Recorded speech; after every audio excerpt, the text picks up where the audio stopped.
It's tea.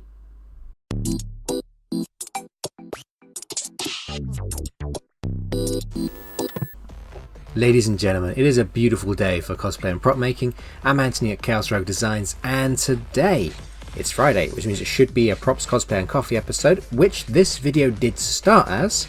But I figured this particular thing kind of warranted a little bit more kind of discussion. So yeah, here we are. Anyway, I had someone approach me on Insta, try and get in touch on Instagram, and they basically asked if I had any tips on how to fix glue stains. They said that a lot of the props they've seen that I post up, at some point, you know, between the pictures, the glue disappears, and they wanted to know how I did it.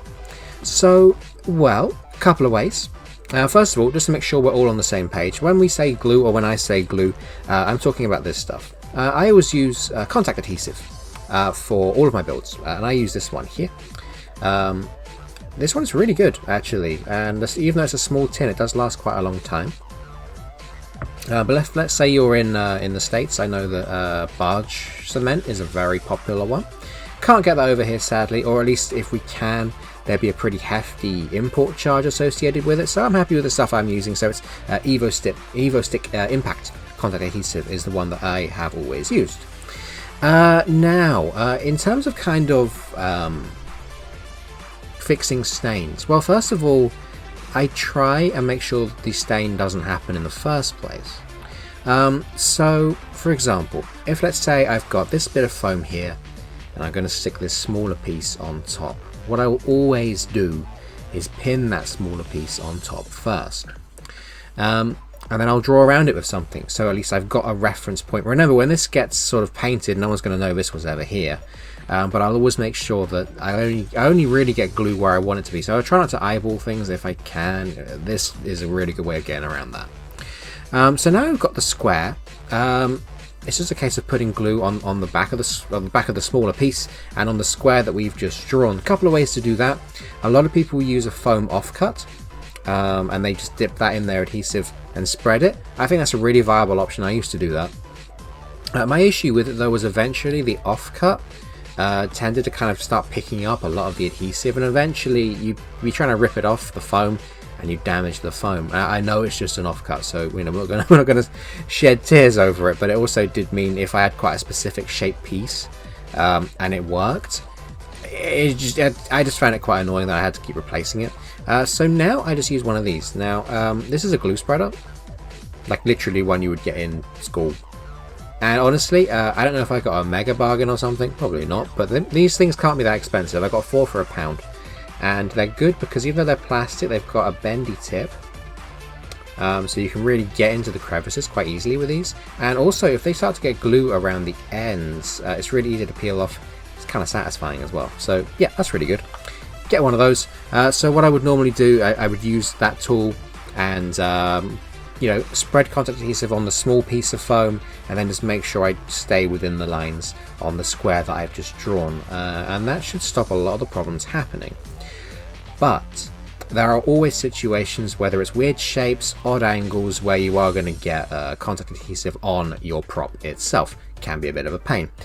So assuming you've got that, it's dried, it's there, I find the best way to deal with it is one of 2 products. You can either use acetone. I use acetone. It's quite strong, but I use acetone. Or methylated spirit. Now, you can use white spirit as well, but I have found that does take just a little bit more kind of force to get the glue off completely, and I just like it being a bit more effortless, hence the stronger stuff. Now, you've got to be careful with methylated spirit and with acetone. I mean, on the bottle, the long story short, it just says if you drink it, you're going to die. So don't drink it. Try and keep it off your skin as well. It is an irritant. Now these are going to go wild on the green screen because I have green rubber gloves, but there you go, told you. That's kind of cool, actually. Ooh. But yeah, rubber gloves, use some gloves. Also eye protection. Glasses aren't good enough, really, they're not, so goggles would be good. And finally, the other thing you probably will want is a ventilation mask. Now, if you use this outdoors or in an area that's well ventilated, probably don't need one. but I use one because I do everything kind of close range and indoors, so a mask is a good thing to have.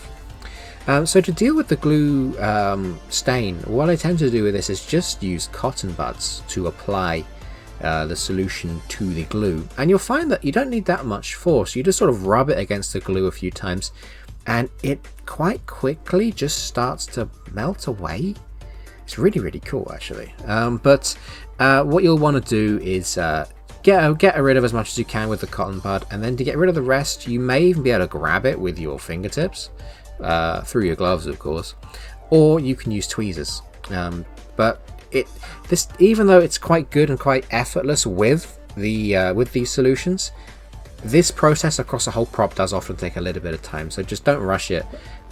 Just stick something onto watch or something and then just slowly clean your prop up with this. But honestly, this stuff works so well against contact adhesive. The only thing I will say not to do, because it is very tempting and I've done it as well, if there is a little bit of glue stain sort of sticking out, let's say between you stuck two bits of foam together and you've got your glue in the middle here sticking out, try to resist the urge to try and grab that and pull, because what will happen is you won't just get rid of the bit that's sticking out. You'll start to pull away at the adhesive that is holding the two pieces together, and yeah, you can just kind of ruin a lot of stuff with that, because you're kind of pulling away the adhesive, and then of course these two bits aren't going to stick together anymore, and then what are you going to do? You can use super glue maybe, but then you're just messing it up. So as tempting as it is, don't do that. In terms of stains for any other type of glue, I'm honestly not too sure. I use contact adhesive for more or less every single prop that I make. Super glue, I've tried using this stuff on super glue, and the super glue is not having any of it.